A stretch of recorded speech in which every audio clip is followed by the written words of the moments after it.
man. Boy, Dr. Umar Johnson's niece is going viral for marrying a white man. Yeah. Wait, what? So Dr. Umar's niece, and I'm... Oh, niece. Yeah, so... I thought they said he married a white man. Oh, Dr. Umar? Yes. No, I don't think that happened. But they're saying his niece, so I'm assuming he's got a brother, he got some sisters.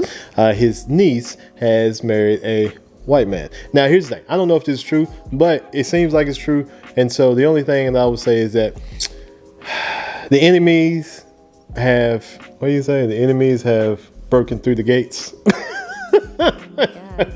If you're preaching all this stuff and you're saying all these things about, snow bunnies and, black people needing to stay with their own and things like that. And your own family's not even listening to you. Yeah, now I do understand some people say, well, your family are the ones that won't listen to you or the message. But I just wonder if he's going to make a video about his own family, about how close that is to him, about her, I don't even know what you call it with a white guy, because it's not snow bunny hopping at that point in time. What? I don't know. Maybe like a white jackrabbit? I don't know. But I just wonder if he's going to make a video about this. And if it isn't his niece, it would be more apt for him to make a video about it, just for the simple fact that it's not his niece. So it would be interesting to see if he is completely silent on this. So let's scroll, man. So they say this is Jamal Johnson. Skill is with Brianna Elise at Player Punta Boricuing. So congratulations to the happy couple. I always love my granddaughter's smile. So is that's grand? I don't know. Is this really his people's? I don't know. That's what they're saying. So I will say in this picture, she looks to be very happy. She looks to be very happy. He does too. He looks to be extremely happy. Extremely a white guy. So he's not. He doesn't seem like he's like how you say, one of the white guys that try to act black. He actually looks like a regular white guy. Now, from my understanding, and I could be wrong, the gentleman in the middle is Dr. Umar's dad. Dad. Yeah. So that would be his granddaughter. Yeah. And so if that is Dr. Umar's dad in the middle, he does not seem to have a problem with what's going on in this picture, because he has his arm around the white guy also. Yeah, he's actually he's leaning more closer to the white guy than he is the granddaughter. Yeah. And so the apple may fall a long way from the tree, because it doesn't seem like Dr. Umar's family is following anything that he has to say. So now they trying to bring up the old stuff like that Umar said in the past. People clowning him, but they brought this up right here. I was just curious on a question for Dr. Umar here. He said he has 2 daughters. Is that correct, doctor? Yes, sir. What if your daughters come to you and say, Dad, I know your feelings, but I am falling in love with a guy outside my race? And I will say, I will always love you as my daughter, and I will always be disappointed in your decision. Oh, that hurt. So he loves his niece, from what he says, but he's disappointed in her decision. I'm just going to take his words and just overlay them onto his niece. If this is really his niece, which honestly I think it probably is. And so he's saying that about his daughters. Or maybe he feels the same way about his niece. Yeah, I'm just taking overlaying onto his niece.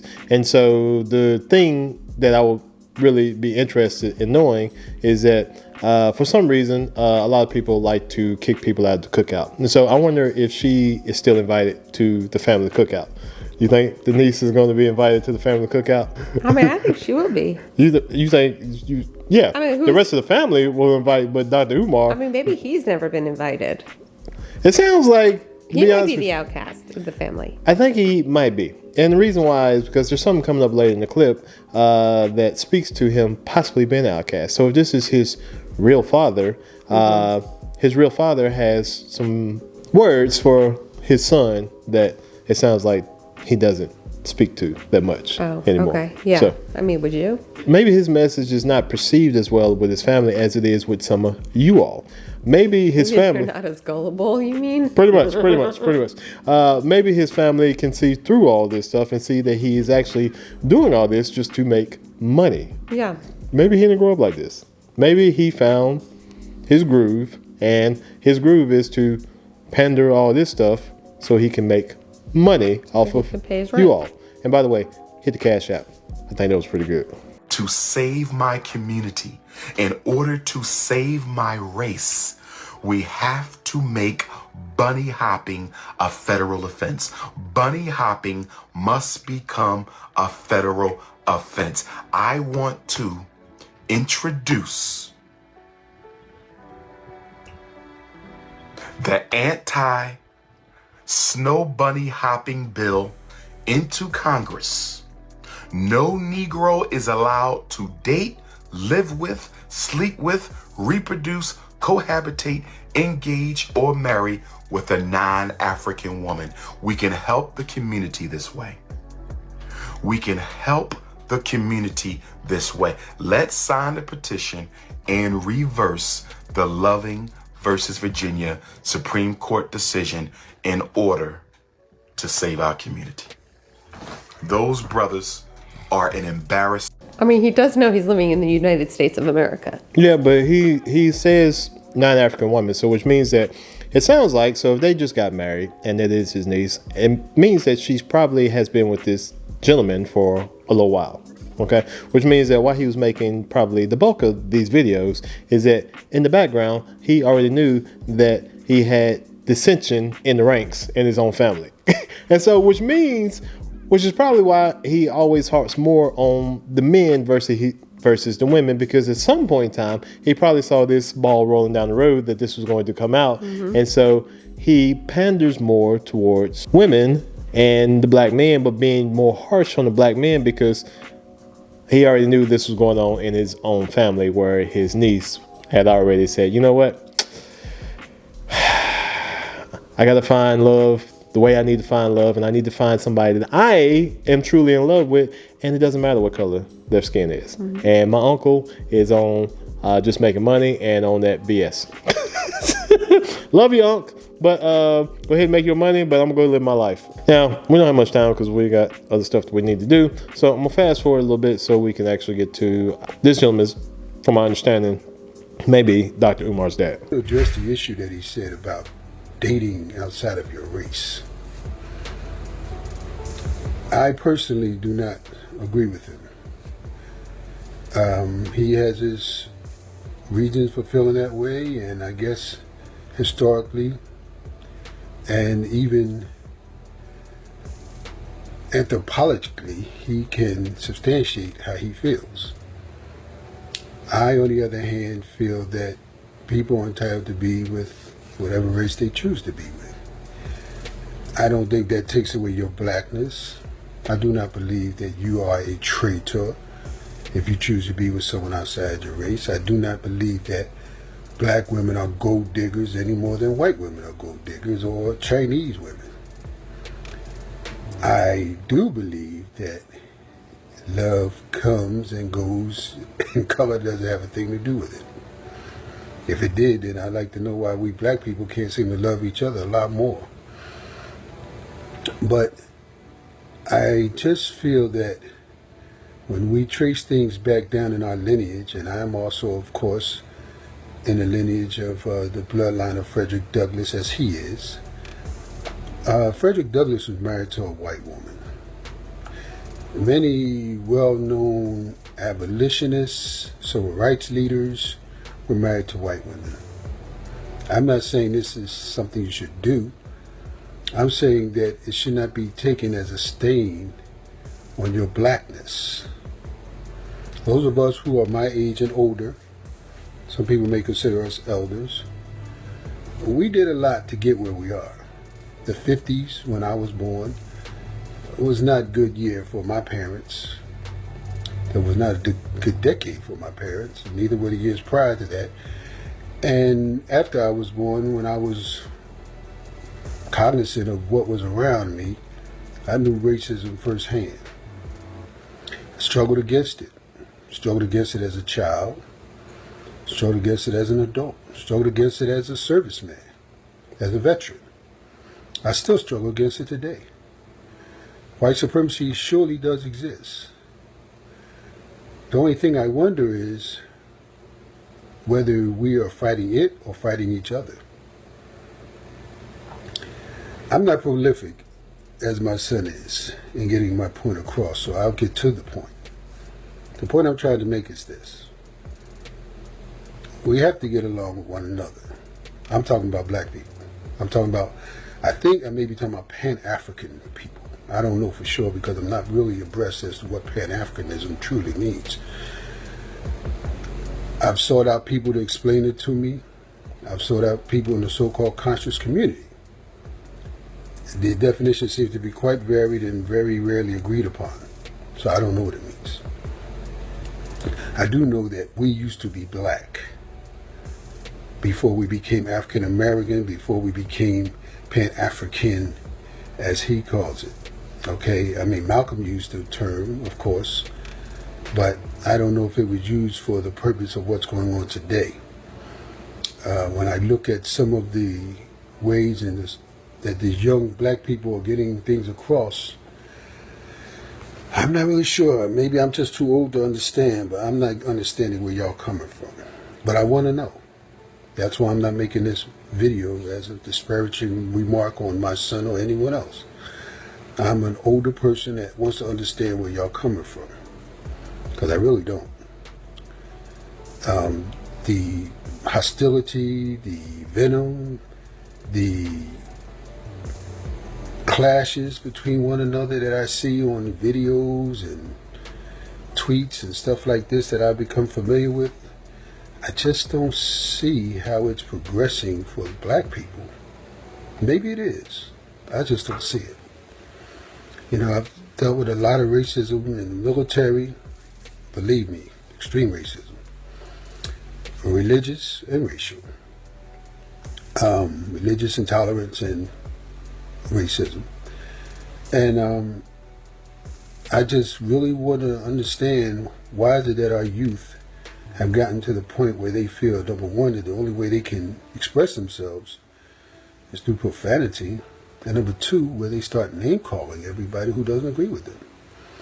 And in addition to that, I'd like to know who all these parents are of these kids, because I've reached out to the so-called elders, I reached out to other people to try to understand and to connect.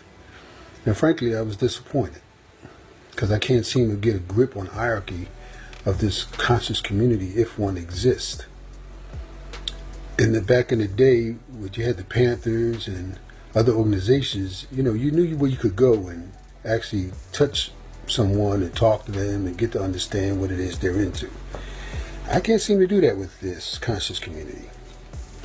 So maybe this is a call out to the conscious community, if you don't mind, in a respectful way, to let me know what it's all about. I mean, my son travels quite a bit. Can't get my hands on him, really. Would like to, but love him either way.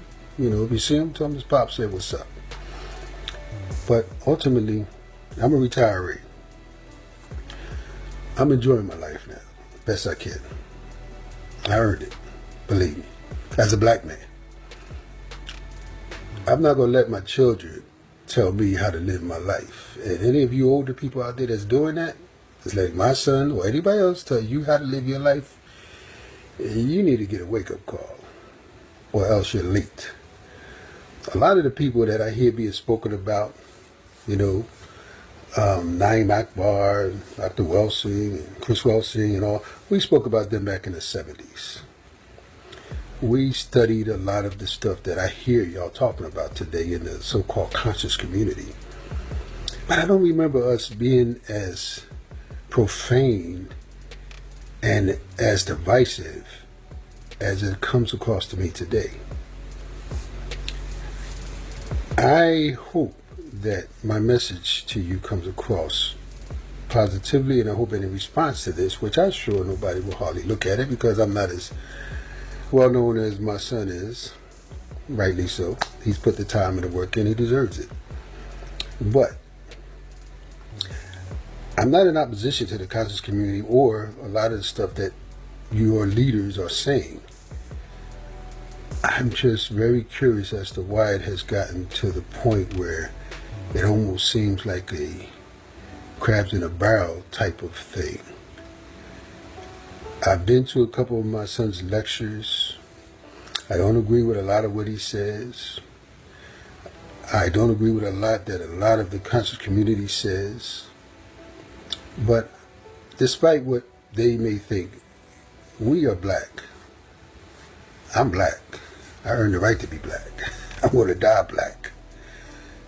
Whether he or anybody else likes it or not, whether I date white women or not, I am black. And I put the time in to be black.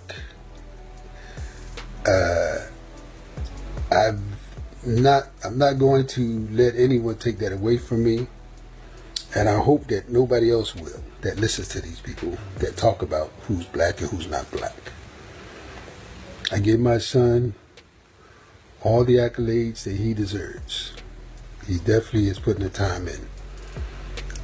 I pray that that last video rant that he did was his last video rant, because he definitely was raised better than that, and definitely comes from better stock than that. But all that be said, I hope that this little bit I've said makes sense. I'm sorry if it hasn't been profane, insulting, accusatory, or any of those other negative terms that I see being used and exhibited in the videos that I see put on by the so-called conscious community leaders. I'm just a retired guy, Marine Corps vet, a black man, father, grandfather, great-grandfather, and most of all, I'm a human being. So I'm not going to spend the rest of my life on this earth fighting people. That doesn't mean I'm not going to fight against things that I don't like. White supremacy is a thing, and we must fight against white supremacy. White people are people, and I don't know anybody, including my son, who has not in some way benefited from the actions of a white person. He can correct me if I'm wrong, but I know his youth, and I know this to be a fact. But like I said, nothing I've said is against him, because that's my son and I love him, as I do my other children. I guess what this is for is to say that I am not aware, or nor do I understand exactly what the goal is, or the means by which it's being attained, when you have to divide each other, curse each other, demean one another. I don't claim to be an advocate of peace and all that boom-wah-yah stuff, but I think that your message is coming across pretty negatively, at least to me and people I know my age. And I would like to know how I can help positively, how people my age can help positively to get it across in a better way. You know, it's the things we agree upon, of course. I don't like the name calling. I think it's preposterous for learned people to go around calling people names and insulting their heritage and their lineage and their friends and things that they have done. I just don't believe it. I did back in the day when I was younger, probably your age, but I learned over time wisdom. And wisdom allows us to see what we did before, not to be what we should be doing now. Again, my goal for this video was to voice my displeasure personally with my son's video, and also to say that I'm reaching out to understand his community better, so that I can possibly, in any way I can, assist it if it's for the betterment of black people and all people as a whole. I used to be very, very racist, believe me, but time has helped me to learn things, and I would like to impart that knowledge to any young folk who would like to learn it and help y'all in your goal to obtain and maintain blackness and reduce white supremacy. Because I will say they do have something in common. They both are long-winded. I thought his smoke detector was going to be beeping. No. He knows how to change his smoke detector, but they do have something in common. They do not have a shortage of words. He seems to make more sense than Dr. Umar. He seems way down to earth. The funny thing is, I just noticed, which I wasn't paying attention, it says, "Please do not message me about my son, Dr. Umar Johnson's work or actions." He don't want to have nothing to do with this. No. I'm trying to see. Well, I don't because, like your kids, when your kids act a certain way or have certain beliefs, Yeah. you could tend to think that comes from the parents or the way Yeah. they were raised. Yeah. But, I mean, maybe he was raised by his mom because they seem to have complete opposite beliefs. I mean, unless He found a way just to make some money. he just, I think he found a way to make some money.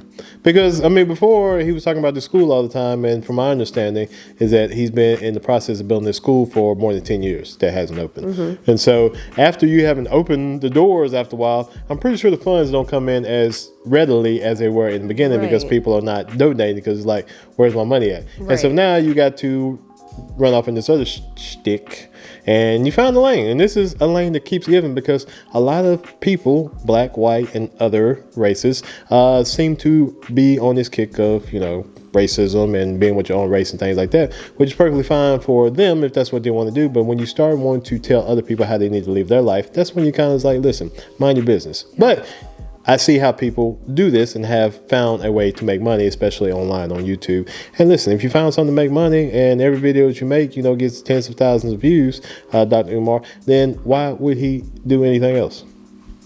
I mean, I wouldn't either. These types of conversations and types of things may come up in some people's lives, but in ours, it rarely, if ever, have we really ever seen like this stuff offline and living regular daily lives that you see online. It seems to be like this I don't want to say toxic community, but it seems to be like an overabundance of this type of talk online. Just to give you an example, we went to my family, my side, well, one side of my family, and there was there was hundreds of, what was it, hundreds? Oh, I thought you were going to say how many white people were there. Oh yeah, how many white people were there? I pretty am sure I was the only one. You're the only white person. Yes. But how many black people were there? Oh, there was a lot. There was a lot. I'm talking about there were so many. There were so many in the house, in the front yard, the side yard, Yeah. in the backyard. I'm talking about there was people just everywhere.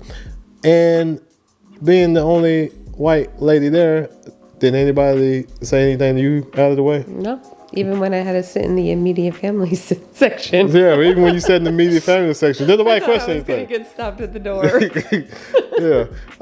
And then look, you got to eat with everybody, and even you were going above and beyond, which you were told by which I call my aunt.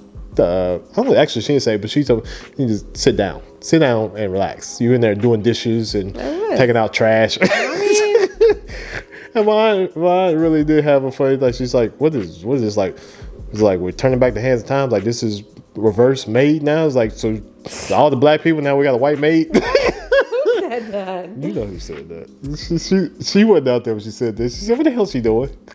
I went out there, but I went out because what I call my aunt, she didn't want to come in because there was too many people in the house. She wanted to be bothered like that with everybody. And so she had her drink and she was out at the trunk of her car.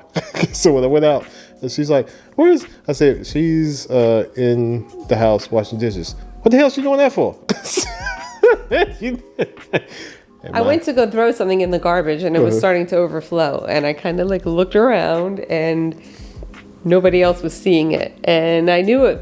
I mean, it wasn't going to let itself out. And everybody else was engaged in conversations. And I mean, other than, the handful of people that I know there, I mean, I wasn't really talking to anybody because I don't really know anybody. So I don't want to stop someone else's conversation and be like, hey, the trash needs to go out. I'm fully capable of taking the trash out. Yeah. Did my mom take the trash out? No, she didn't. She was over there drinking. But anyway, but just in that, it's like, we don't see this stuff, in our regular lives. Now, can we come across it? And will we come across it at some point in time? I'm pretty sure we will. But at the same time, it's like, that's not everybody. That's But I only think that it one would person. also be different if our outlook was different. Yeah. Like, I could have walked into that house acting like I felt like I was better than everybody else, and I probably would have had problems with people. Oh yeah, you definitely would have had Yeah. problems with it because they don't hold their tongue for nothing. Right, They don't. Yeah. But I was very respectful. I went above and beyond. I tried to let everybody enjoy their day, and I tried to take care of all the little things that needed to be done so everybody else could just relax. Which wasn't your job, but anyway, but it is appreciated. It is appreciated. It didn't matter. You were showing your appreciation. It is appreciated. And but at the end of the day, like I said, a lot of this stuff is just online stuff. And even if somebody did feel a certain way, did they say anything to us? No. Now, out of all those people there, probably was a couple people that did feel it, but did they say anything to us? No. One, because if you say something to me and my family, especially on that side of the family, that might not be a good thing for you because, my family don't hold back words. Right. And so my family, even though we do have skirmishes and things like that, we are protective of each other. Mm-hmm. And so it's just like any other family should be. But at the end of the day, congratulations to Dr. Umar's niece, if that is really his niece, for finding someone who loves her, not just because of the color of her skin, but because it's hopefully for who she is. And the same thing for her, because love who loves you and who is going to be good to you, doesn't matter what color or what race or what background that they're from, as long as they treat you nice. And the thing is that's what we all should strive for. Anything else? No. All right, we're going to cut the video off right there because I'm tired of talking.